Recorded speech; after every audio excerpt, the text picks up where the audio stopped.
Are you excited to find out who stole the spotlight at the awards? Let's dive right into the big winners of the night. For Best Film, the award goes to Sakam Alamoreja. Best Director, none other than Dashrath Hansda for Sakam Alamoreja.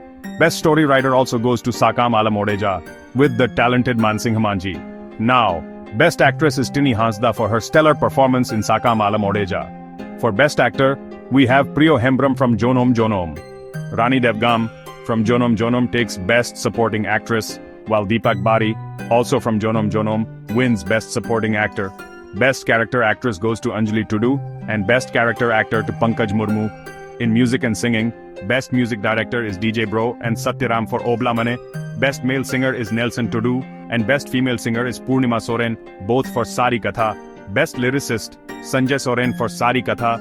Other special mentions, Best Editor is Raj Mohan Soren, Best Child Actor is Jairam Manji, and the Jury Award for Best Actor goes to Raghunath Tudu. And finally, the Jury Award for Best Film is Jonom Jonom, and the iconic Best Director Award goes to Birbal Hansda. Congratulations to all the incredible winners. Catch you next time.